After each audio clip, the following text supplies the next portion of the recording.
What's up folks, welcome back to the channel, Keemer here. And in today's video we'll go over a White Forest Azamina deck list again. And last time I showed you a toy version, which is more budget oriented. You really just need, if you had the deck before, the new Azamina LZ. Of course you can go all out, buy the Abo RQ as well to improve the ceiling of the deck. But in this list we'll go a little bit more all out. It's still not the perfect list you can run with this deck, because I think a bunch of cards right now aren't very reasonable to pick up, especially since some of them will get reprinted and some of them either will get hit on the next ban list or will get reprinted soon as well, I think so. But we'll get into that in just a second. Let's start off with the main deck.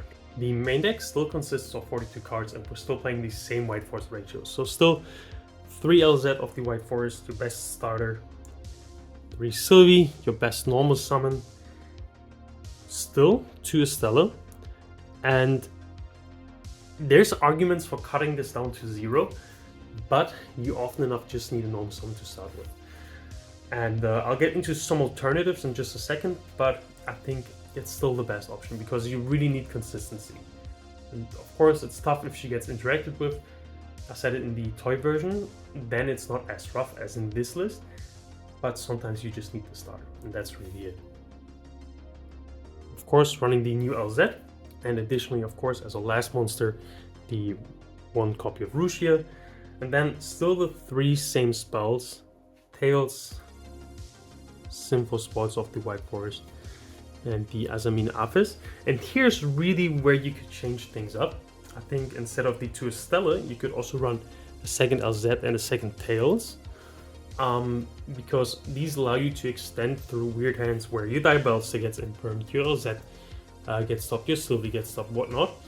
But I think the Stellar still works better because you just end up with hands where you draw either of those 2 with other not playable cards, and Estella would be a play. These are not then. Let's say you just draw non-engine with them and then you don't do anything, and that happens. So in testing, I played way better with the 2 copies of Estella than what I did yesterday at Locals with the 2 copies of these cards. And I'm still debating on Woes instead of Azamina Apis. This card is very good. Just booking the board is crazy. It really is. For the Simple Sports with Azamina package, we're still on 2 Witch. I think she's still a very decent starter. Of course, you would rather start with the Wanted poster to get the draw from the card that you sent back. But if she resolves, there's combos you can go through with Mu Arcilago, where you still get access to the Wanted poster, even get your Witch back from the graveyard or add another one from hand for the next turn, or as a discard outlet for the Simple Spoils of the White Forest, the fusion spell, and can use the Wanted poster as a draw. So there's a lot of ways where you can non-linearly combo with this deck, where you end on a big board and still get the draw even if you don't start with the Wanted poster, because it's still very good as a send for the Azamina, the Hollow Azamina, so the fusion spell. And of course we need the Deception. And here comes the big change compared to the toy engine, and that is why I said the ceiling of this deck is way better, and that is the mini Fiendsmith package. And it's really just a mini package. We're playing 1 Engraver, 1 Lacrima, 1 Lurie, and 1 Tract. You could even go as far as to cut these 2 and play Sanct instead, the quick play spell that summons a token. You could even play this at 2 or 3 copies. The issues with that compared to this package is that you need an additional body, and it is a little bit annoying. So because we don't play the Caesar, we play the Sequence. It's a little bit rougher to set up with the Sanct, and this way it's a little bit better, but these 2 are of course heartbreaks. Now you could still summon Lacrima and still end on Desiree, but you need your normal summon for the White Forest cards.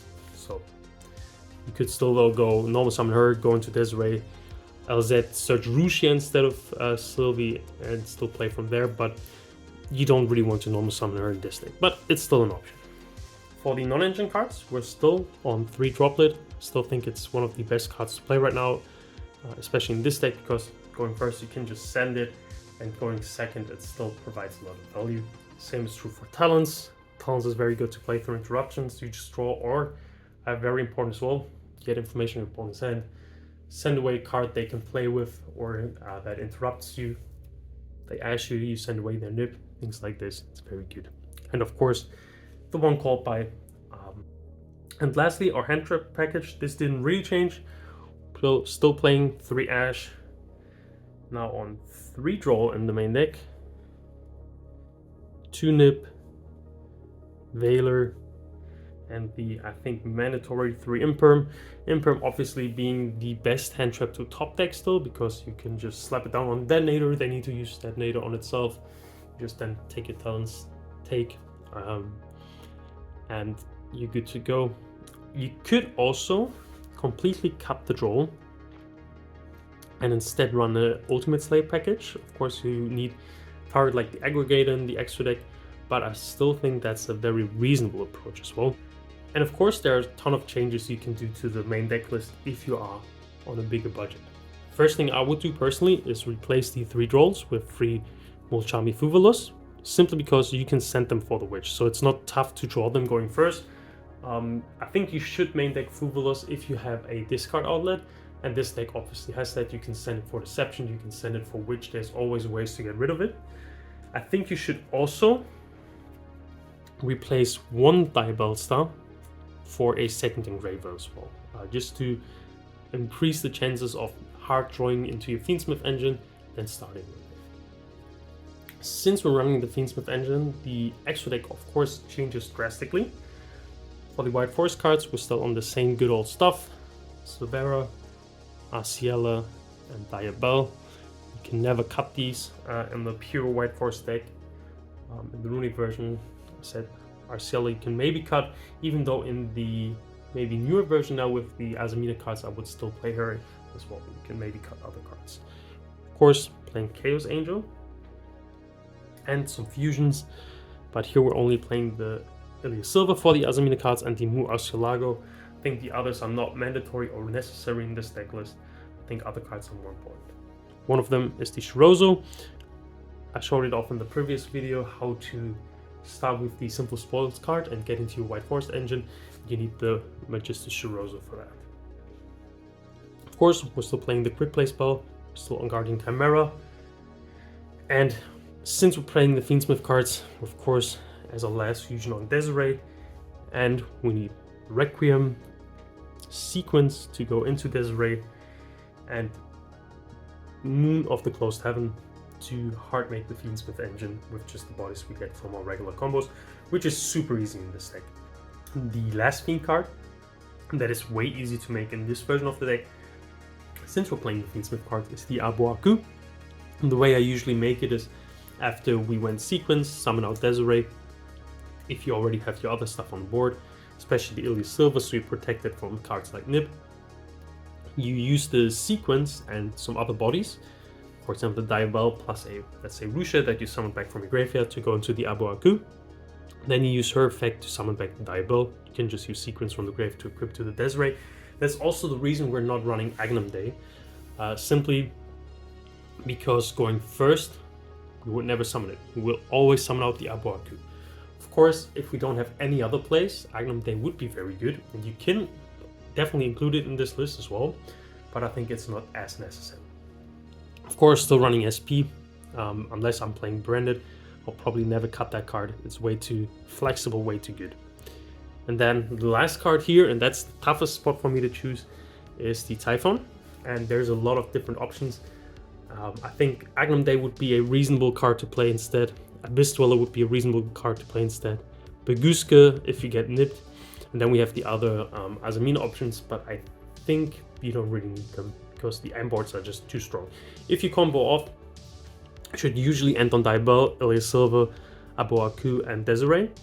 And on the opponent's turn, you can summon out the Guardian Chimera, and you don't replay through that, especially if you pair that with some non-engine. You have the Azamina Aphis set as well to bounce to. And in this version, I would really play the Aphis over the Woes, simply because you will run into issues with board space. That is really the thing. And it's tougher to have access to your level 4s, the Rusia or the Sylvie, because you usually already summon one back to summon out with the to summon out the Abu Aku. At least I do that often. And then the Diabell can still summon the Silvera though, and it's very good. And of course, going second, so I sometimes summon out the Silvera instead of the Arciela, simply to break their board. So that's it for this video and for this deck profile. Thank you very much for watching. Right now, Rice's Birmingham is running, and I'm very excited to see some of the deck lists that maybe managed to top there. We didn't see this in YCS Orlando, but I think there's a good chance that we'll see some White Forest deck lists perform well. Of course, Ryzeal and Malice are very impressive right now, but I think we still have a good chance to see some White Forest deck lists make it to the top of the premier events, especially if people are willing to run this deck. Right now, everybody's just running Ryzeal, Fiendsmith, Ryzeal, and Tsurugi because there's a lot of hype behind those decks and because they're very good. But at the same time, I think there's a lot of exploration to do with these lists. So thank you for watching, and I'll see you in the next one. Bye-bye.